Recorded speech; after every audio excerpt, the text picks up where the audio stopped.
코로나 팬데믹 비대면 시대를 뚫고 나가는 거룩한 저녁 묵상.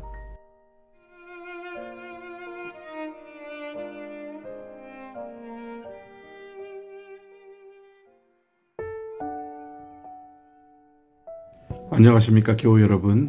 8월 19일 목요일 밤이 되었습니다. 오늘은 날씨가 참 맑고 푸르렀습니다. 아침부터 지난 며칠 동안 내린 비 때문인지 굉장히 파랗고 밝은 그런 아침을 열었는데요. 날씨는 여전했지만 그래도 분명 아침 저녁으로 서늘한 바람이 부는 것이 새벽에는 기도하기 좋고 저녁에는 운동하기 좋은 그런 계절이 왔구나, 이런 생각이 들었습니다. 오늘은 고린도 후서의 말씀을 함께 읽고 그 말씀의 은혜를 나누고 싶습니다. 고린도 후서 5장 13절부터 16절까지 말씀을 봉독하겠습니다. 우리가 만일 미쳤어도 하나님을 위한 것이요 정신이 온전하여도 너희를 위한 것이니 그리스도의 사랑이 우리를 강권하시는도다. 우리가 생각하건대 한 사람이 모든 사람을 대신하여 죽었은즉 모든 사람이 죽은 것이라. 그가 모든 사람을 대신하여 죽으심은 살아있는 자들로 하여금 다시는 그들 자신을 위하여 살지 않고 오직 그들을 대신하여 죽었다가 다시 살아나신 이를 위하여 살게 하려 함이라. 그러므로 우리가 이제부터는 어떤 사람도 육신을 따라 알지 아니하노라. 비록 우리가 그리스도도 육신을 따라 알았으나 이제부터는 그같이 알지 아니하노라. 아멘. 이 말씀은 2012년도에 제가 교회 담임 목사로 부임하여서 그해 10월 교회 창립 기념주일을 앞두고 특별 새벽 기도회를 우리가 가졌는데요. 그때 헌신이라고 하는 주제로 우리가 새벽 기도를 진행했습니다. 부임했던 첫 해이기도 하고 또 기도가 절실했던 시절이기도 해서 그 당시의 기억으로 아침 그 새벽 기도 시간에 한 120명 이상의 우리 초등 교우들이 모여서 기도에 제단을 쌓았던 아름다운 추억이 있습니다. 그때 그 헌신이라고 하는 주제의 새벽 기도의 첫 말씀이 바로 이 고린도후서 5장 13절, 14절, 15절 이 단락의 말씀이었어요. 그때 제가 이 말씀을 헌신의 첫 번째 주제로 붙잡았던 것은 이 말씀을 통하여 우리가 그리스도의 사랑을 알고 그 사랑이 우리를 강권하여서 우리가 비로소 헌신의 길로 들어서게 된다는 말씀을 전했습니다. 그리스도의 사랑이 무엇이었는가?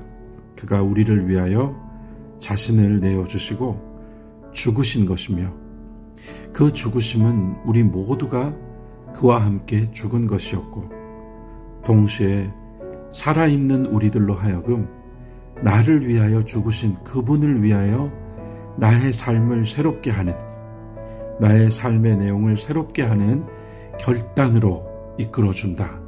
그것을 사도 바울은 그리스도의 사랑이 우리를 강권하여서 우리가 비로소 헌신의 길로 나아올 수 있게 되었다는 교훈을 나누었습니다.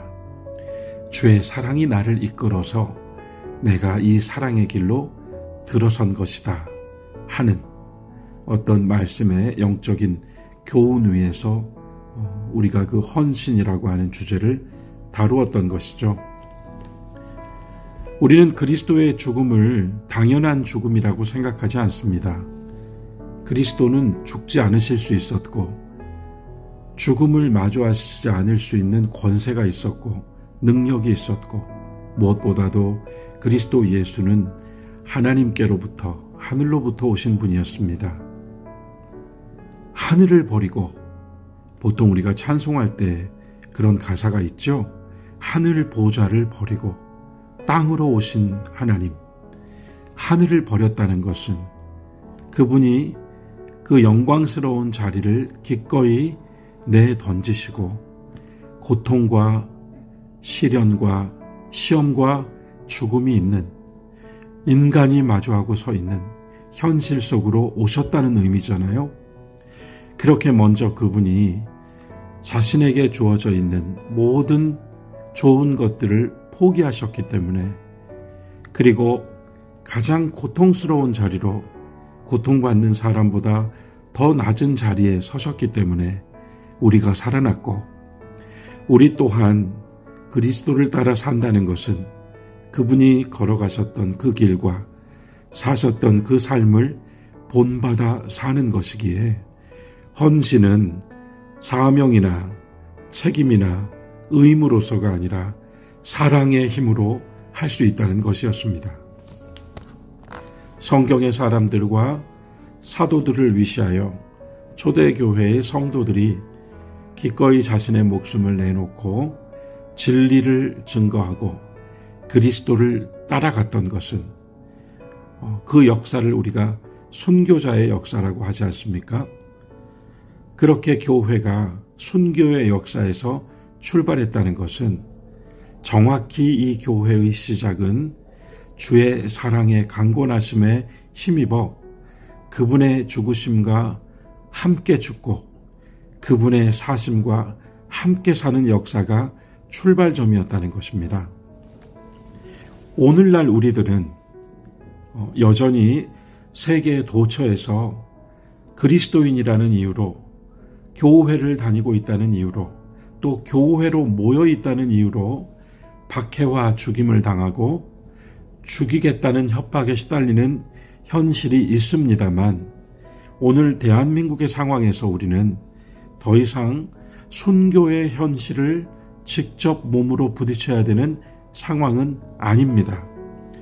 그럼에도 불구하고 교회의 시작, 그리스도의 사랑이 자기를 내어주시는 희생과 순교에서 시작되었다라고 하는 우리의 인식은 순교자의 영성을 함께 겸비하고 나아가지 않으면 안 된다는 신앙적 각성으로 옮겨집니다. 순교자의 영성은 순교 자체를 이야기하는 것뿐만 아니라 순교자적인 삶의 태도와 순교자가 되겠다고 하는 사생관과 혹은 그와 같은 정신의 기조를 지키며 사는 것입니다. 혹 박해가 아니더라도 박해에 상응하는 어려움과 시련을 경험하지만 그 속에서 어떻게 응답하느냐 하는 우리의 내적인 태도와 마음가짐이 순교자의 영성 위에 또한 놓여 있습니다. 그렇게 순교자의 영성으로 자기를 내어주신 십자가의 사랑을 힘입어 나온 순교자의 영성으로 그리스도를 본받아 사는 삶에 대하여 오늘 사도 바울이 우리에게 들려주는 이 말씀은 매우 인상적입니다. 무엇보다도 제가 종종 이 말씀을 강조했던 기억이 나는데요.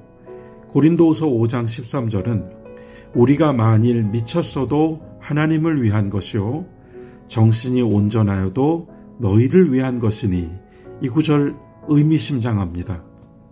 우리가 하나님을 향하여서는 주님을 위해서라면 미칠 정도로, 미친 사람 취급을 받을 정도로 그렇게 선다는 것이고, 동시에 내가 주를 위하여서는 미친 사람처럼 살 수 있지만 여러분들을 대하여서는, 세상을 대하여서는, 여러분들을 위하여서는, 세상을 위하여서는 온전합니다 라고 바울이 증거하고 있다는 것입니다.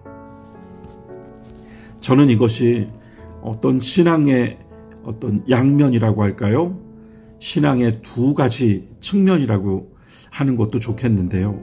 주를 위하여서, 여러분들을 위하여서, 주를 위하여서, 세상을 위하여서, 이웃을 위하여서 가지는 그리스도인의 마음가짐, 태도, 행위, 말, 그리고 생각과 실천을 아우르고 있는 한 절 말씀이라고 생각해요. 미친다라고 하는 의미를 결코 부정적인 개념으로 이해하는 것이 아니라 그런 소리를 들을 만큼 우리의 주님이신 그리스도께서 늘 그를 둘러싼 사람들 속에서 심지어 가족들에게도 미친 사람 취급을 당하고 귀신 들린 사람이라고 멸시와 조롱을 당할지라도 그가 진리의 길, 아버지의 뜻을 위하여서 사는 삶을 선택하고 실행하였듯이 여기서 미친다라고 하는 개념은 결코 우리가 세속에서 사용하는 그런 어떤 개념이 아닙니다. 주님을 위하여서 나는 미치고 세상을 위하여서 이웃을 위하여서 나는 온전하다. 이것이 바로 오늘 예수님을 닮아 사는 순교자의 영성, 사랑의 강건하심을 힘입은 그리스도인의 삶이요. 그 삶의 구체적인 실천을 하나 이야기해야 한다면 저는 오늘 말씀에서 우리에게 들려주는 것처럼 이제 그들은 살아있는 사람들은 다시는 그들 자신을 위하여 살지 않고 그들을 대신하여 죽었다가 다시 살아나신 분을 위하여 사는 것이다 하는 이 말씀 위에 기둥을 세우는 것입니다. 대문학가 헤르만 헤세는 그런 말을 하죠. 새로운 세계를 보려고 하는 사람은 알을 깨고 나와야 한다.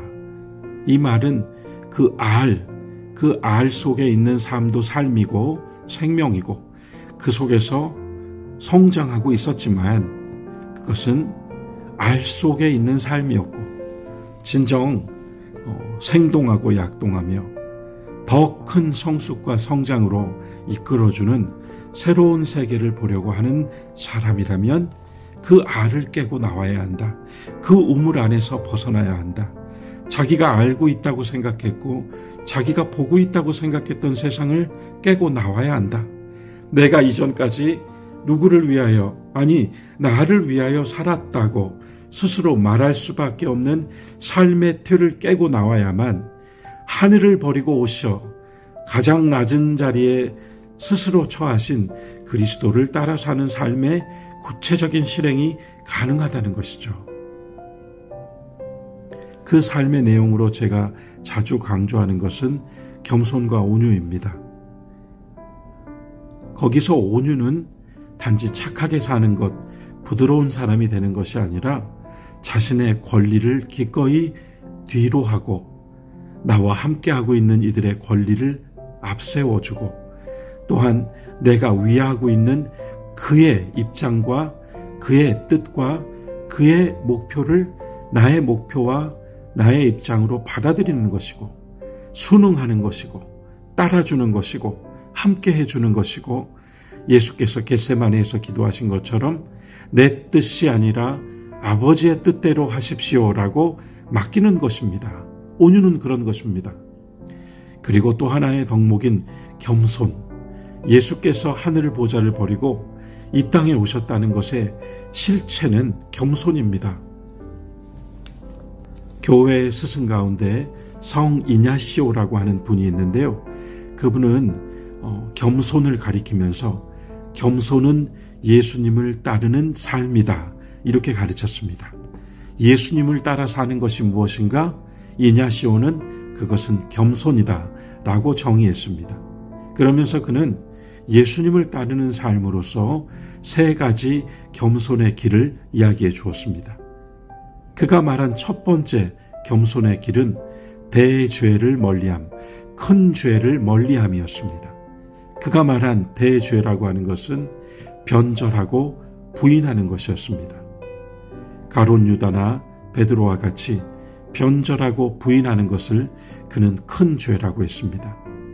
그는 나의 삶을 바꾸어 주신 그리스도를 부인하고 나에게 삶의 표대와 방향이 되어준 진리를 부인하고 거기에서 다른 길로 가버리는 것을 대죄라고 했습니다. 겸손의 첫 번째 길, 대죄를 멀리함. 이냐시오가 가르쳐준 겸손의 두 번째 길은 소죄도 멀리함입니다. 그가 말한 소죄, 작은 죄라 하는 것은 장수와 단명, 부와 가난, 칭찬과 명예, 멸시와 모욕, 천대 등 도처에 우리가 삶의 내용으로 끌어안아야 할 여러 가지 일들이 있습니다. 그런데 그러한 것들 어느 것에도 치우치지 않고 단지 장수에만, 단지 부에만, 단지 칭찬과 명예에만, 그렇다면 또 그 반대로 멸시와 모욕과 천대에만, 내가 스스로 마음 상하고 힘들게 된 여러 가지 상황과 환경에만 치우치지 않고 그 속에서 하나님의 뜻에 따라 행하는 것을 이냐시오는 소죄를 멀리함이라고 가르쳤어요. 그래서 거기에 대해서는 조금 보충해서 말한다면 장수든 단명이든 부와 가난이든 칭찬과 명예든 멸시와 모욕이든 무엇이든 선택할 때에 그것을 대개 사람들이 그렇게 한다, 인간이라면 그렇게 한다 하는 인지상정의 방법 또는 대세와 흐름과 유행을 따라하는 것이 아니라 그 모든 것들을 어떤 결정을 하든 어떤 방향을 잡든 하나님의 뜻을 따라 하는 것이 소죄를 멀리하는 것이라고 가르쳤어요. 이냐시오는 세 번째 겸손의 길로서 한 걸음 거기서 더 나아가서 온전히 예수님 편에 서기를 희망하는 것이다, 이렇게 가르쳤습니다. 어쩌면 이 세 번째 덕목이 가장 우리의 일상과 마주하고 있어요. 온전히 예수님 편에 서기를 희망하는 것이다. 내가 주님을 위하여서는 미치고 세상을 대하여서는 온전하다라고 할 때 나의 삶의 내용에 온유와 겸손을 담아 넣어야 한다면, 그 속에서 겸손한 삶을 살아야 한다면 온전히 예수님 편에 서는 것을 희망하는 것이다. 앞서 제가 언급했던 여러 생활 속의 일들, 가난이나 모욕이나 업신여김이나 부나 명예나 영광보다도 내가 지금 처하고 있는 환경 속에서 이것이 중요하다라고 여긴 그 어떤 것보다도 예수님을 사랑하며 또한 예수님의 사랑으로 사랑하며 사는 것을 실행하는 단계, 이것을 그는 세 번째 겸손이라고 했어요.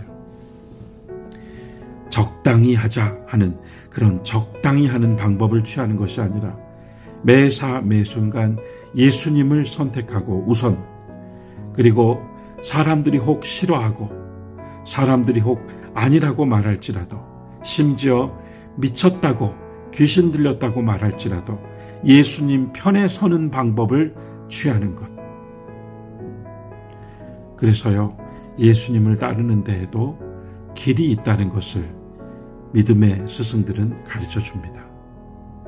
그리스도인은 책임이나 의무감으로 또는 그리해야 한다라고 하는 당위성에 입각하여 하는 것이 아니고, 내가 정말로 대죄를 멀리하고 작은 죄들을 또한 멀리하고 한 걸음 더 나아가서 온전히 예수님 편에 서는 삶을 늘 살아내기 위하여, 아니 이런 삶을 한번 살아보고 싶은 사람으로 서는 것, 내가 반드시 예수님 편에 서서 어떤 일을 당하든 그 편에 서서 진리를 붙드는 그러한 체험을 해보고 싶은 사람이 되는 것, 이것이 바로 또 이 이냐시오가 가르친 겸손의 길의 구체적인 내용이었어요. 여러분, 오늘 하루를 사시면서 어떤 일들 겪으셨습니까? 아니, 오늘 내 마음속에서 또 어떤 일들이 나를 흔들고 주장하고 있나요? 지금 겪고 계시는 그 일, 지금 생각하고 있는 그것, 지금 내가 잊어버리지 못하고 있는 그 사건, 그 만남, 누군가의 그 말, 그 모든 것들, 지금 내 눈앞에 펼쳐져 있는 이 사건, 이 사태 자체, 또 나와 관계되어 엮여있는 이 관계들 속에서, 그 속에서 어느 곳에도 치우치지 않고 나는 예수님을 선택하는 방법으로, 나는 예수님을 따르는 길을 취하는 방법으로 이 상황을 체험해 보겠다라고 서는 것이 겸손이라고 가르쳤다, 이 말씀입니다. 나는 이런 체험은 하고 싶지 않다. 나는 그런 경험은 하고 싶지 않다가 아니라 지금 당하고 계신 그 속에서 주님의 뜻을 찾고 주님의 방법으로 그 상황을 직시하고 돌파해 나가는 것입니다.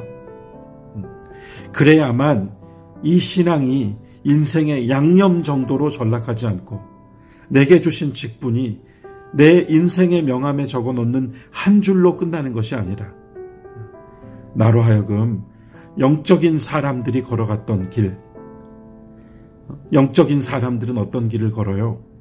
그들은 전통이나 지위나 명예를 앞세우지 않고 영적인 사람들은 늘 어디서나 주의 이름이 불리는 것을 좋아하고 주의 말씀이 나누어지는 것을 기뻐하고 주님을 찬미하는 데서 흥겹고 무엇보다도 영적인 사람들은 순수하고 순수한 영에서 비롯된 것을 좋아하는 사람들이에요.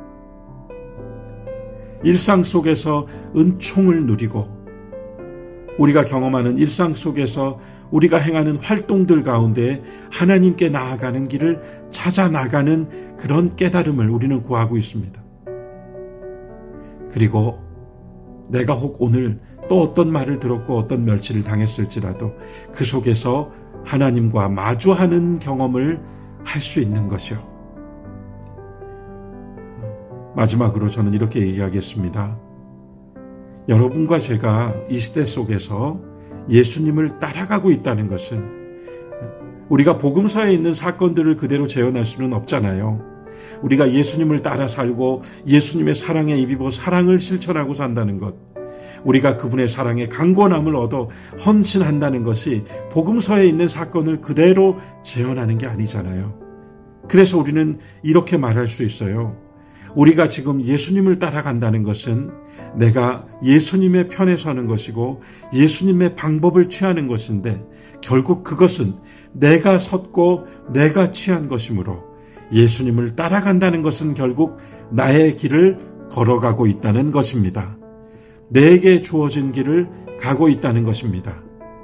신앙은 세상을 사는 방법이나 또는 방편이나 또는 천국으로 가는 티켓을 얻는 것이 아니라 나의 존재와 삶 그 자체가 바로 신앙인 것이고 그리고 그 속에서 내가 그 신앙이라는 것을 빼놓으면 나는 없는 것이다 라고 말하는 사람이 되는 것입니다. 적어도 우리들에게는 십자가는 장식품이 아니라 나의 인생의 바탕이고 내 존재의 기반인 것이죠.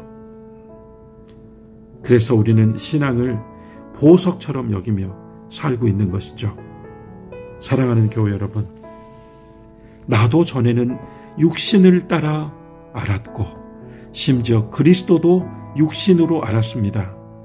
그러나 이제는 내가 더 이상 육신으로 알지 않습니다.